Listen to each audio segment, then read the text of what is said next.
Bring yourself back online.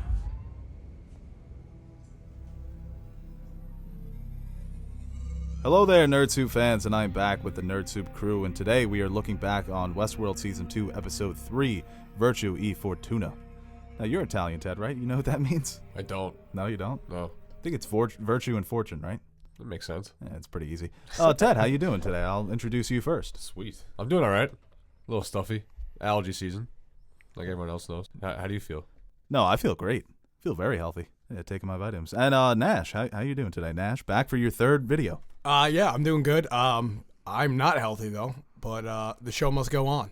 My voice is a little rugged, but it gives a nice take to it. So Yeah, so you got that early morning, AM radio feel to it. all day, all day. And Aaron, last but not least, can't get rid of you. Nope. Keep on coming back. That's more me. Yeah. Come on. Yeah, I'd say that is more you. I would agree with that. All right, well, we're Do I have to taking a make look. up like an illness? Because Teddy said he's sick. Nash's throat. No, Right. if you're fine. You're fine. That's good My for left you. ear's clogged up, so I'm kind of like disoriented. If that helps. Ear infection? No, you like Bernard when he's leaking the... Yeah. Sure, it's Good. not spinal fluid, right?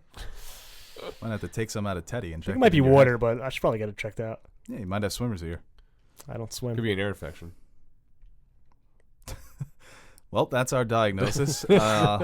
So let's get right into this episode. A lot of new ideas, characters, new narratives introduced in this episode. And I'll start with you, Nash. What did you think about this episode overall? This was actually my favorite episode out of the whole show. It was Season 1 and 2. season 1 and 2. Yes, this was the best Westworld episode yet. You got a little taste of, I don't want to jump into things, but Dolores was phenomenal. Just getting a taste of a new world. And I guess we'll talk about the scenes. But like I said, my favorite episode yet in Westworld. Wow. I would still say my favorite episode is the finale for Season 1. It's like The last 3 episodes of that season, Yeah. season 1, were just fantastic. I thought this episode was okay. There's a lot of great moments. I love the beginning. I love that little peek into this new park, and I guess we'll start there. But I feel the same way. It was weird. I was really happy with seeing a new world. I really wish it was just Shogun World to start. It was like a bittersweet moment. Finally got that new world, but it wasn't the one we were waiting for.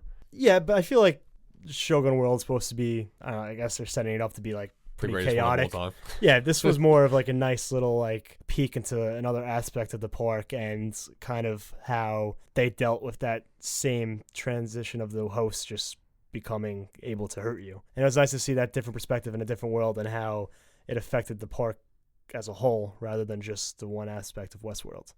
Yeah, we'll start with that opening scene, the cold opening, which I want to say something. Is a cold opening, can it be a cold opening if it's like 8 minutes? I feel like a cold I opening think is it's like, an opening scene. it's like 45 seconds to 2 minutes. In certain cases. Lukewarm. Yeah, yeah. They got both knees in the pool at that point. But it was a great opening. That park has been rumored for a long time. Off season, people speculated that. And it's not a park that was featured in the original movie, so it's completely new. Based on the northwestern Indian city Rajasthan, Raj World, or some people have been calling it Colonial World. Yeah. Which has been a Colonial little World. controversial because it's based on India when the British Empire essentially ruled them. Not essentially, they ruled them. So it's been a little controversial. I thought that was almost like a metaphor for the people controlling the hosts. But what did you guys think about that opening scene? It was very, the world looks beautiful. I mean, it was kind of more of a relaxed vibe, I guess. They're hanging out, having a drink, I did like the perspective into like everything's like a lot more going around, and it seems like it's just more of more danger in Westworld, where this is, like I said before, laid back, where it's kind of, you go out like on a safari type deal. I love the introduction to Grace's character, and there's been heavy speculation on the internet about who this character actually is. Man in Black's daughter? Is it some Delos board member, or what's she doing? What's in that notebook? She has the symbol. What do you guys think about that? Well, she reminded me very much of the Man in Black. I hope that it's not his daughter, even though the age is fit, and the Man in Black's daughter is named Emily, but she could be just using Grace as an alias to hide her identity. But I like the idea that maybe she's working for Delos, maybe she's working for a rival company, that she's looking for something in the park, similar to the Man in Black in Season 1, who was scalping all the Ghost Nation, looking for the maze, trying to find out the secrets of Westworld. But it was a great introduction to this character. And the actress who plays her, she's been in so many, she's in The Leftovers. She's a veteran actress, and she had a presence about her where she was kind of bored with the park and that she was searching for something more. And you were saying that the scene with the man, when she shoots the man, that maybe it was like a like a sexual thing, Yeah, like a she's gonna- sexual fetish that she needed to getting like the thrill out of it. Yeah, she knew that he was a regular human, but oh, you're a host. I want to. Unless she just really couldn't tell anymore, and she just wants to have like that intimate relationship with a man. Or maybe she just wanted to have some dirty gun shooting sex. gonna I mean, pull- I don't know what I'm she's gonna- into, but I'm gonna pull this after this. yeah, well, I no, guess. I'll check it. Yeah, Twitter. Oh, they're saying you're gonna pull this off. I'm like, how? No, I'm gonna pull. I'm gonna create Westworld. What? You know what I found so interesting about the beginning? The tour guide, they were saying, actually turns around and does kill the British guy. She knew something was wrong, and she saw that hosts were not there and guests were not there. And when she walks in, she recognizes that they're guests. So she immediately thinks that something's wrong. And when the Indian tour guide confronts them with the gun, she's like, put it down. And the British guy's like, oh, don't worry about it. They can't hurt us. Right. So that is what made it interesting. And on top of it, when the Bengal tiger comes after her, she knows that she can get killed at this point, which I think intensifies the scene 10 times more. I thought it just made it that more interesting. Yeah, the whole scene, I mean, the ideas that they were presenting with the notepad, and we'll get into that a little bit later, but the whole opening was tense, it was thrilling, it was a great look at this new world. But my question is, how much control do you think Ford had over these different parks? Because I thought it would have been cool to introduce new creative directors that respectively controlled these individual parks. It was weird because I've always felt like when we first saw the tease of Shogun World in the finale of season 1, I was like, oh, that looks cool. But then it kind of like, took it away from me because I felt like Ford, like Westworld was his baby. Like, Yeah. How could it be spread out over 6 different parks? It felt like he was just so attached to Westworld that maybe we should have got some sense that there were other parks earlier in the season 1. Maybe there was, and they just went right over my head. But I There felt were like little subtle nods. But I feel like that's just Westworld just so special and attached to Ford that it's kind of that was the first one, definitely. But it's kind of weird to see this happening throughout all the parks. Right. Do you think he had control over all of them? Or was he just going behind the backs of the people that run these parks and just messing with the code? Because they said at the end of season 1, I don't get how Ford can do this behind everyone's back. Maybe we just don't see the other side of Ford like no one else can either. But it's hard to believe that there is other Doloreses and Maeves and Peter Abernathy's in these respective worlds at the same time. So I felt like once... Well, headquarters seems like to be in Westworld, so that's could be the reason why that those two are there. Maybe he was just working Well, I on feel those like two. these parks are so complex and hard to take care of that there's got to be different security teams. There's got to be different heads of quality of course. assurance. So, and... That Delos has to be employing people for each individual park. And is there enough time to really get into that? No, but... Because it would be interesting to see a Ford protege that was in charge of Rajworld. And he was working for Ford as well. If they introduce like a Peter Dinklage, how awesome would that be? I'm Ford's protege, then I control Shogun World. Or I think that would be an interesting aspect. I feel like why they're Say a lot turning to about like Ford. Ford was just like probably like, oh well, I'm gonna do all this like shit after I die. Put that code into everyone. Just fuck shit up. It's hard to believe because how like much the he guy could because do. the guy says these violent delights have violent ends. Right, and that's an Arnold. So what if there's like an alternate season 1 where he's like the Dolores of Rajworld season 1? We just didn't see it. Yeah, they were seeing that whole thing in season 1, and then he gets clapped. Yeah. And going back to that character too, like you were saying that she's very familiar right away. She's like, oh, there's supposed to be someone here to entertain us, serve us food. She's very familiar with the narrative and what's supposed to happen, kind of like the Man in Black is very familiar with Westworld. So I can see that her being like a regular or something of that nature. Maybe she had the same thing that happened to a young William, where she's just so invested in this world now that she's looking for the bigger picture. I think that she might actually be Teresa's daughter. Maybe she got wind of what her mother was trying to do. Maybe that's her notebook, and she saw all the different things that she was trying to uncover, and maybe she doesn't believe, or there were some suspicious circumstances around her mother's death, and she's there to figure it out. I like that theory. I like that theory better than she's William's daughter. Yeah, but that's something do you different. like- And Teresa's in the, correct me if I'm wrong, she's in the preview, the previously on Westworld. Oh, Right. this What scene episode. is it? It's the one of her and Ford. Okay. Yeah, well, I think it would be interesting because Teresa I mean, that worked- theme plays out through the episode, but I guess. Right, and she's straight up, she's a Delos board representative. So she doesn't work for Westworld, she works for Delos. So it makes me think, what secrets did Teresa know? Was she in the loop for what Delos was trying to accomplish with William's secret project? And to go to the notepad, the symbol on the notepad where she has the hand-drawn map of Rajworld, And that symbol appears in episode 1 for season 2 inside of Delos' hidden bunker where they're storing the DNA. It also appears later in this episode during the Bernard and Peter Abernathy scene where he finally cracks the encryption key and the symbol pops up. What do you guys think Delos is doing? What theories do you guys like? I think they're making a new world, a whole new park. Whole new world. I feel like that's not as ambitious. No, it has to be. They have 6 parks, Yeah. but this is like a secret plan. If they wanted to make a new park, you're going on CNN and you're advertising it. I've heard super soldier. I feel like that's kind of a little. What do you think about the clone idea? That they're cloning guests and sending them back into the real world? I think that's what I think it is. Yeah. Yeah.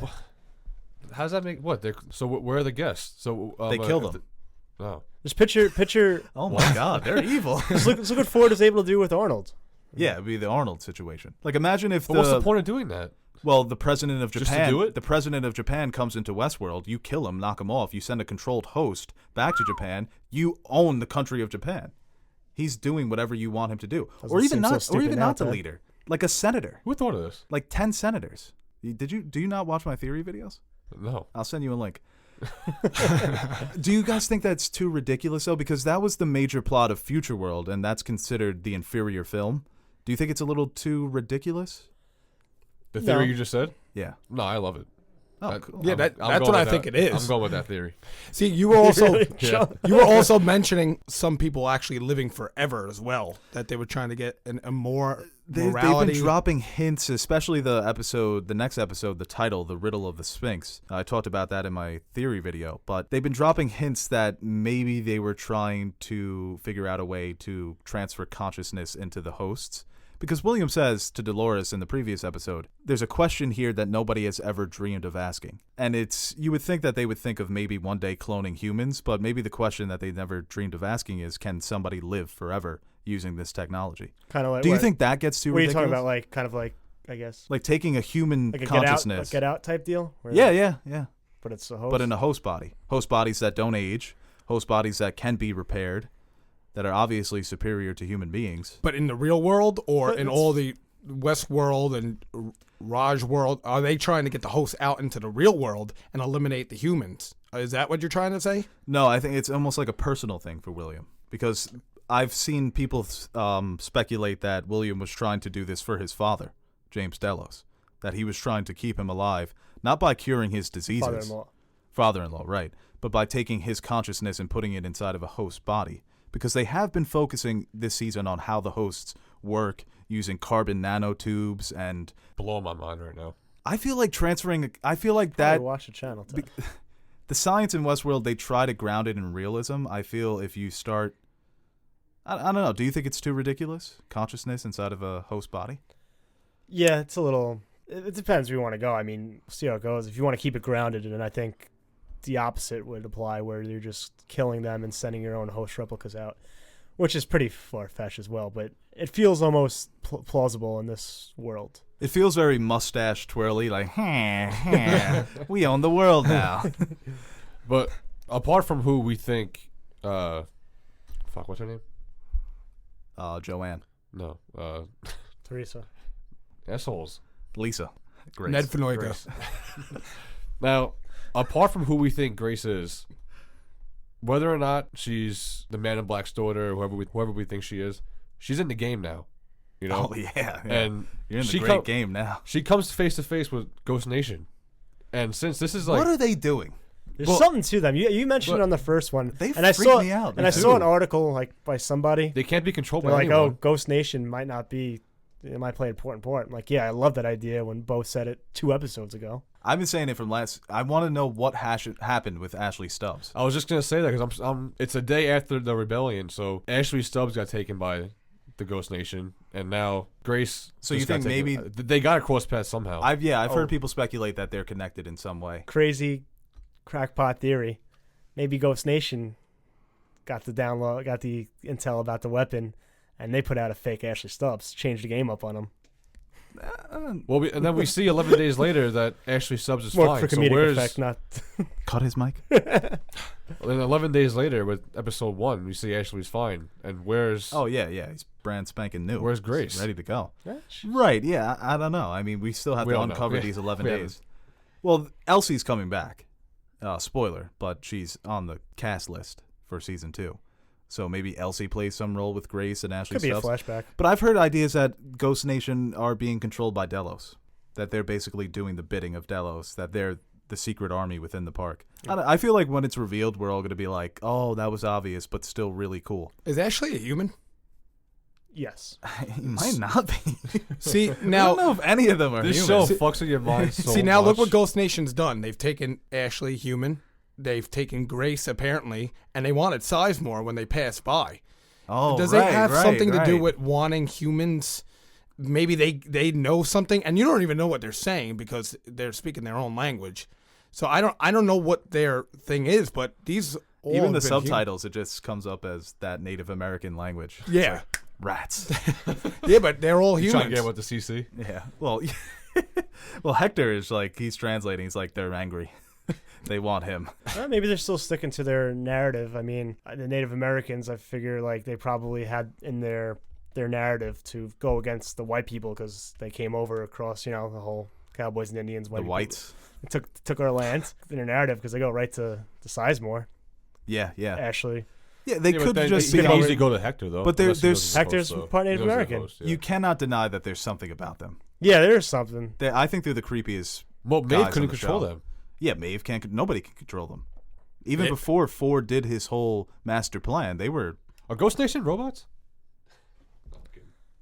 They're weird. Yeah, yeah. Well, They're weird. I was like thinking, them, but when they're have we seen? weird. Yeah, they These are. scalp are beautiful. They're a bunch of weird Oh, robots, man. they're weird robots. Kind of dig I it. like you guys, but You're You weird think people. that's what Hector said when he got out Yeah. of there? I dig Ghost Nation. And then Oh, they're awesome. Yeah, it's a great design. They're very terrifying. They're chilling. They're eerie. But going to skip ahead after the cold opening where we see the scene where it's 11 days later and Carl Strand and the whole security team are trying to get control over the park, and they seem to be doing a good job of it. But then they reunite with Charlotte Hale. Charlotte Hale has to know the truth about Bernard, right? She's talking to him like a toddler. she Yeah. grills them heavy. Because you mentioned that like it was kind of very subtle when we first see Bernard in the first episode. This is a little like on the nose, I felt like. His little Lee like, Sizemore was like, can some of them Hey, even be audience. dressing as humans? Yeah, yeah, I yeah. know. That was funny. Why am I talking to Bernard like this? Do you know why? It's like Blue's Clues, essentially. It's like the Mr. Robot episode. You ever see that one? It'd be It's stupid like, for her you to out guys him. see though. my notebook. Oh, yeah, He's yeah. talking to the audience. Yeah. It would be stupid for her to out Bernard though, and she knows that. They're using him for their advantage. But it's gotten to a point where they don't want to let him know that they know, so they just don't stick him in. Just plug him in and use the iPad to figure out what he knows, which is weird. Maybe they can't do that at this point, Unless they don't know. unless they don't know. But it seems pretty obvious that they do know. But going to the scene where they find Peter Abernathy, the flashback where they've left the bunker, they find Abernathy, but he's spazzing out. No, she leaves too. She dips. Oh Well, my he told her God. to run. He did. Yeah, he tells her to run, which I didn't catch the first time. I was gonna say she boogied on him quick. That's what made me think that she knows because she knew that he survived. The I don't first think time she I doesn't saw know it, I yet, thought I she don't just think. left, like he didn't say anything, and she See, just left him. It was Yeah, like- that's what I thought. Yeah, yeah. No, but he says go. I was like, no. Don't leave me. Oh, leave? Okay, see ya. But what do you think is happening with Peter Abernathy? He's going in between these different roles. He's tripping. Yeah. He's just spazzing out. It's just his He's I mean, bugging. even Bernard says it. His body can't handle what they put in him. I love when Bernard he go into like the like when you're playing a video game and you want your guy to be so much better than everyone else and you put his overall at 99. Yeah. He did that too much. How like funny was Trevor that from scene, though? GTA, Hilarious. and That he was- came out. guns He goes from blazing. torturing all those poor people, and then he's like, I'm here to rescue you. I love And when the girl's he's running chasing the away. ladies like, no, I'll try to protect you. But I like that actor. I wish he got more roles. But that was a very funny scene. And I guess we'll skip to when Dolores takes the Confederado fort, Well- and she's reunited with her father. Wait, real quick. I just want to plug in something. We see that. Follow me on Twitter. Yeah, I thought you were about to like plug your Instagram or something. When they're on the beach. This is the first episode when Bernard is walking with everyone, and we see the bandit, and he's trying to save the woman host from being executed. He's Trevor, still, yeah. he's still programmed. Oh, yeah, Yeah. yeah. That's a good catch. That he still has that narrative going for Yeah. him. Good catch. That they did that. Good job, Teddy. That's great. You with can only go Westworld. down Nice. from here, so I would just shut your mouth for the rest Put of that on the the scoreboard. One for Teddy. And here's a gold star. Well, Nash, I'm it's 3 you. episodes in. I don't know if I should be making jokes like that, but Yeah, it's a good catch. But what did you think Here's one about? better. It's a good catch. Yeah, that's a good catch, but No, I was gonna go to the next scene. So the scene where Dolores takes the fort. Nash, I know you were very high on Dolores in this episode. yeah, it's because he's William. yeah. True. If you guys been Did listening, you see that she liked my tweet on Twitter? That was awesome. That was pretty cool. Yeah, She didn't like mine. Mine Evan was Rachel Wood. objectively 100 times better than yours. Well, mine was very complimentary. Mine was hilarious. I tweeted at her. She didn't like anything. Well, I think you should be a little less suggestive. I'm next just time. telling her the truth. A little Nash less is the guy every time. You know those people who when the celebrities tweet and then all the replies are like, "Yes, mom." That's what Nash replies. Yeah, I can see. But my tweet with Rachel Starr didn't work because she answered me back and favored it. So, hey, I thought it would work on Evan Rachel Starr too. Welcome to Nerdsuit, man. I mean Evan Rachel. Whoa. Wood. Sorry, I mean That's the that's a spinoff, Freudian man. slip right there. Yeah, I never had any. But yeah, I love that. When they're getting into it with Delos, and she basically uses the army that she recruited, the Confederados. Is it Confederados or Confederates? Confederados. Confederados. Okay, Teddy gave me a It's like weird after look. the war, the Um, remaining Confederate soldiers joined up together and. Yeah, tried well, to Teddy was giving battle. me a I was listening to you. like a Rikishi. You jumped to the Death- end scene. I don't know, whatever. I liked how she used that whole army to coordinate her plan, and straight up all she had to do was show the gun, and like, oh, look at the weapons you have, and then look at the weapons. She they're pulled a booster about- gold. Right. Aaron gets that reference. No, I mean, just the way she, can manipulate these people. I love Dolores. I think she's the best character on the show. Yeah, I mean that's a solid bargaining chip. Oh, yeah, you only have like 2-shot revolvers. Here's this machine gun, Yeah. and not just like any machine gun. This futuristic, badass machine gun. Yeah. And you're showing the enemy nonetheless as well. This is who we're going to be. This is the human is going to be bringing in the guns.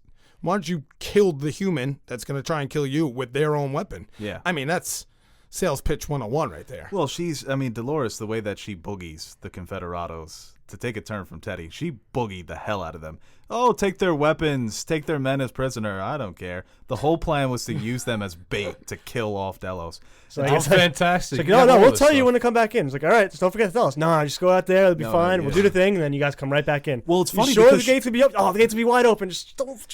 Well, don't she worry. pressured him into saying, "Don't fight them head up. You need to retreat," and he was reluctant to do it. And Confederados don't retreat. It's like, Well, you no, kind of that's retreated just- to Brazil. That's just her being like manipulative. She completely just bamboozled this guy. He said that we never retreat. And he's just taking her word for it. That's just how persuasive she is. well, Evan Rachel Wood, whenever my favorite scene of the season so far is when she was hanging the Delos board members, and when she was Oh, like, yeah. "Do you know where you are? You're in my dream." And the way that she delivers her lines, every line is delivered perfectly. But then in this scene, after she convinces the Confederados to fight with her, she's introduced to her father, or reintroduced. And you could see that she's kind of switches back subtly to that Dolores persona. I like to think Bernard when she's like, "Oh, Dad, oh my God, bring him here. I need to talk to him." It's me, Dolores. Oh, Dolores, Hey, Dolores. come on, remember, it's me, Bernard. Stu, pet, Stu. I thought she was gonna have a completely different reaction to Bernard. I thought she was gonna like open him with. Well, Ford open said in arms. season 1 that he kept them apart because they acted kind of weird around each other. Too similar, right? I Or think is- Dolores like, is kind they- of freaked out. She's like, "Why is Arnold here?" You look like Arnold. You sound like Arnold. It's like those two like fed off each other pretty much. Well, she even said that to him. It's like, you're like, I wish you knew the man you're based on. Because you're like, In season 1, he was saying that he wanted to free all the hosts when he figured out that he was Arnold, but now he's more conflicted. Because I think when he saw what Dolores did during the Delos massacre, he was kind of like, "Oh, well." I mean, this- has you well, he really said- had time to like really No. sit down and think like, what am I? What am I? What And the what the fuck? fuck is going on? Yeah. Well, in the scene when they first meet, Bernard asks her, he's like, What are you doing? Why are you doing this? Well, what did you think about that scene between Dolores and her father and Dolores and Bernard? It was nice. I remember you tweeted out before the episode started, I think, like how great of a job Evan Rachel Wood is doing being able to switch from like the Wyatt and Dolores. And you could see when she's with her father again that Dolores comes out, even the accent too. She has the southern accent, right? Yeah. And then yeah, she goes does. back to the American She's been accent. losing it in this season. Yeah. Like Scarlet Witch. That still bothers me for some reason. Thank God for that. I was thinking about that the second time I was watching. I'm like, wait a second, isn't she Russian? Russo brothers just cleaning it all up. I know that you had a problem that you feel that it's not being portrayed as well as it could be, the switches between the two personalities. Yeah, it kind of seems like just two polar opposites being able to switch like whenever she wants. It doesn't feel like it's as natural, but maybe it's just the Wyatt because when she's talking with her dad, it seems very genuine that she's still Dolores and she even has the accent. Yeah. But then The scene when she takes the fort. yeah, every time She's very much Wyatt. every other time we see her, she is Wyatt, and even when she's talking with Teddy the first time, it's kind of that Dolores again, and that could be, I think, because Teddy said Teddy or Nash said that. Maybe she's just trying to manipulate him going back to that, where she is just a Wyatt character. And That was me. okay. Yeah, you were saying that you don't know Nash. if she really loves Teddy or if she's just using him. Yeah, like faking it, almost like you're the only person I have now, Teddy. Like there's got to be a plan with him that she has to just act nice. And you see, I don't mean to jump scenes, but you see her disgusted when Teddy doesn't kill. Yeah. Like this When Major Craddock. Yeah, All I've done for you, you bastard. yeah. But You it's I don't know. It just seems a little sudden to me because What did usually you when think you about see, the Bernard scene with Dolores? I felt like in that that scene was it like she was good kinda, medium, like a calm, like that should be her main character. But I don't know. It's just odd seeing like such a ruthless character and do all these basically sociopath and psychopath qualities, and then she's able to be empathetic. It just doesn't really, but because it feels natural when she's talking to her father and Teddy. It feels like, but it shouldn't be that natural, I guess. But then again, she's a robot. So. Overall, I think it works for me in this episode because what they were going for with the title, Virtue e Fortuna, it's a reference to the Machiavellian philosophies of what makes a great ruler, the ability to adapt to your situations. That's what it basically is. It's your fortune is not, it is your luck. And how lucky are you? And in this situation, she uses the Confederados, where she's able to show a ruthless pragmatism, but in scenes with her father, with Teddy, that she still has that ability to go back to that old Dolores, to be compassionate, to be understanding, to be loving. That makes sense, but I guess just one last thing on this, I would just say that when you could see someone like an evil character becoming showing emotion or being empathetic, or an empathetic character becoming more of doing what's necessary, you could still tell it's the same character. They still kind of share the same traits, but they're just adapting, where this kind of just seems a total 180. To me, it doesn't. I feel like even when she's Wyatt, I can still see the hints of Dolores and vice versa, especially with the scene with The Bernard scene is the one where you're like, okay, that's a happy medium. Where yeah, I think they are trying to craft a character where they're not saying whether this is good or bad, and they're trying to create the perfect Machiavellian prince. It's an interesting philosophy, and obviously the show has been referencing Christian mythology and Greek mythology. there's been a lot of criticism on the writing so far this season I've seen on Twitter. Really? Yeah. People Well, are saying I it's- saw one criticism that it's like, why does everybody have to fucking talk in metaphors? Like, can anybody just fucking say something that's not a riddle? a lot of people saying it's very slow, like not a lot's going on. Oh, and I that can't. It's getting too kind That of. was season one, No though, way. too. Season one, everybody hated the first episode. They're I like, feel- oh, so slow. Yeah. But when Such you a- look back on such a season big one, show. every scene is like, oh, you could take something from it. Which, looking back on this season in the future, maybe that'll be the case for everything. Well, one of the biggest criticisms, we say it all the time, was Maeve in season one. And they don't resolve that until the final episode. The biggest criticism Well, yeah, is like, how the fuck is Maeve doing Yeah, in the any of middle, I'm this? like, oh, what's going on with Maeve? And now Yeah. Maeve's probably my favorite character in the show. So I feel like season two, going back on season And one after just rewatching it, season one's a masterpiece. I've seen a couple tweets, like people saying it's getting like too into itself, like it's feeling itself too much. Like, Well, the one scene to jump ahead to Armistice, when she makes her return and she's got the flamethrower. Do you think that was a nice dragon. little nod to Game of Thrones? Like, she has a dragon. I feel because they do well, that. she They has a did that. dragon tattoo. Well, it's a snake. Oh, snake, dragons, same thing. But they did that in season one too, where Logan had the hand of the king pin. I knew I fucking saw that. Yeah, he's got the hand of the king pin from Game of Thrones. So you think the writers of Westworld are kind of doing a Derek Yo, it took Jeter, me a while, like to. like giving a head cap, like yeah, like to Game of Thrones, Yeah, I think they're doing like a nice nod, like, read yeah. two-packed. taking the hat off. hey, we're gonna take your mantle. Yo, for some reason, I couldn't like catch. I don't know why it was obvious when you said the hand of the kingpin. I'm like, the hand of Wilson- kingpin. the Wilson fist? I was like what? I wanted to text you about that, but I thought it was gonna be stupid. Like, is that the hand of the kingpin? Why is that on him? I remember when I saw it, I was like, why does he have that? And then I looked it up, and it was like a nice little Easter egg. But I thought in that scene when Hector's like, she has a dragon, his face looked like Jaime when Daenerys rode in with his dragon and just obliterated the Lannister army. And Armistice is, when you said the show is, some people are saying it's getting a little bit too full of itself, when she takes off her glove and she's got the bionic arm, that scene felt like, ooh, look at this. This is cool, right? Yeah, I feel like Yeah. that sequence kind of felt like But an I- old but- like '90s action movie, like with some of the dialogue and stuff. But I don't I mind liked that. I'm talking more about like with like the slow pace, the slow burn. Like like it's kind of like season 1 did the same thing. Look how we can do it in season 2, which I don't feel that way completely. But sometimes I can feel like they're trying to be like a little too Cute. yeah. It's like, ooh, I bet you don't know what this is. When I you're- when bet you're- I bet you don't know what this means. And I'm not gonna judge until the season's over anyway, because there's so many things when you rewatch season 1, like where you might have been like, oh, what the hell? What was the point of that? But then looking back on it, like, oh, that's actually pretty dope. I love the episode because it kind of got you all over the place hanging. Like it's all cliffhangers. You get a taste of Raj World or Colonial World, whatever they're calling it. There's another world. And then, you see the West World, what's going on with Delos and the fight there. They give you that. And then, not to jump to the last scene, but there's a samurai. Right, Which is badass. Right, So, but the samurai thing is the read that, only thing that kind of came out of left field. I feel like this episode, out of a lot of Westworld episodes, had a very distinct through line where there was a beginning, a middle, and end. There was a clear plot that they were going for. Where the first episode is just so chaotic. The second episode is a little bit more focused. Out of all three, I felt this was the most focused episode. I can see how it jumps all over the place, but with Grace easily just crosses over from Raj World to Westworld. I mean, it's probably that easy for the samurais to just cross over and do that. Right. That's the only thing I can say. Now, it is random because the only foreshadowing they give to you of a samurai actually showing up, it's about a minute before it happens. I'm sorry, Sizemore pulls the head out. It looks like a samurai and the head's cut off, kind of goes 2 and 2 with why am I drawing a blank? That Sword? Thing. Yeah, but Katana. yeah, there you go.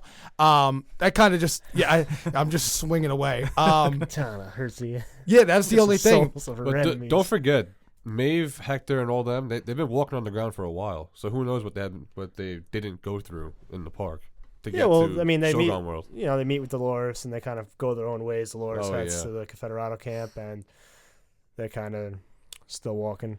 What do you think? Did we talk about Ghost Nation? Yeah, we did. Yeah, they're weird. We We like them, but they're weird. Ew, bunch of weird hosts. Wait, I want to talk about Hector quick. Okay.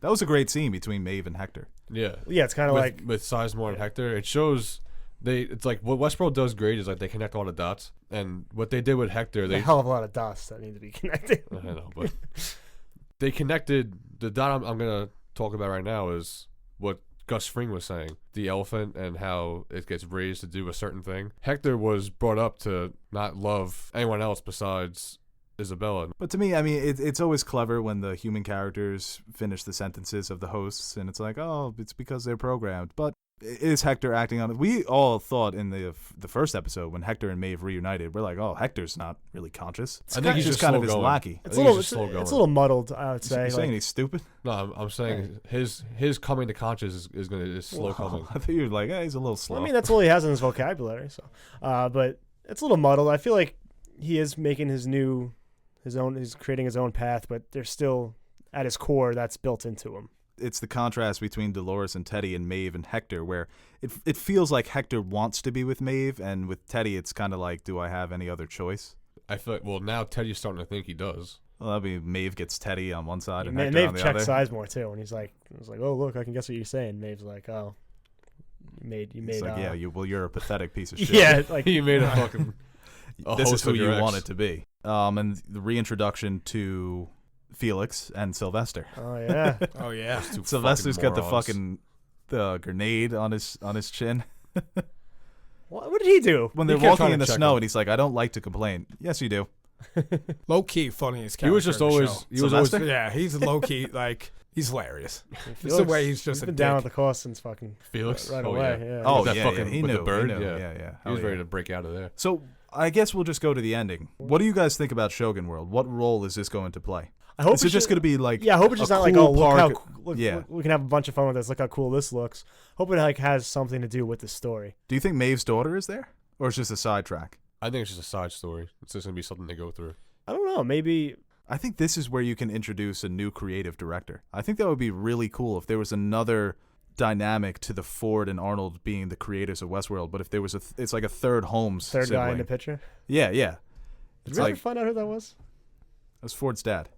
I'll tell you what, Ford's probably He's a got host. his fingers all over the place on all these worlds. I think it's obvious that he's taken all these hosts to basically attack quote unquote the human race or whatever it is, you know. And to just mention, we didn't mention this before. You said that possibly Maeve's daughter could be there, but when they encounter Ghost Nation, we didn't talk about this. She kind of has the flashbacks of that, I guess the tribe member of what that guy has done. Ghost Nation might have something to do with Maeve's daughter. Yeah, maybe.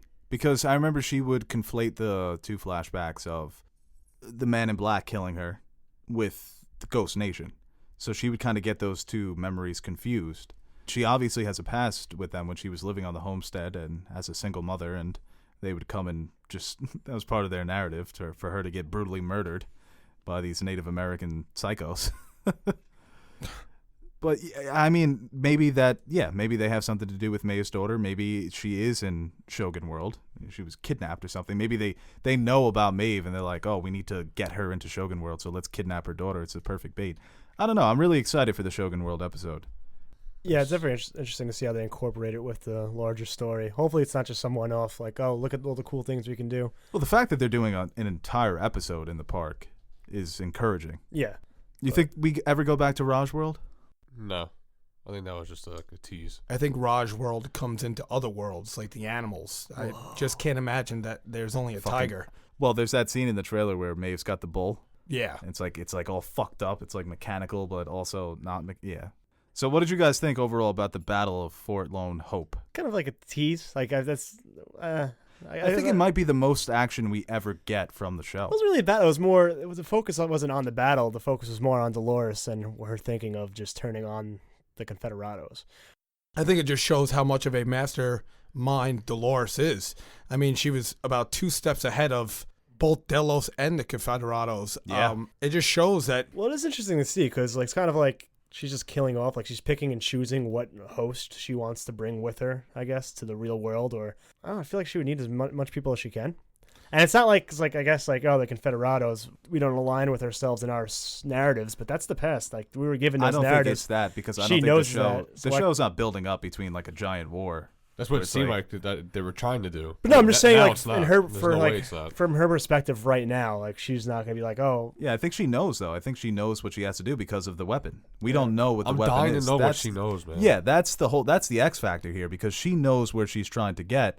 And what I was going to say before goes to show how smart she is, because she hasn't really had time to plan this out.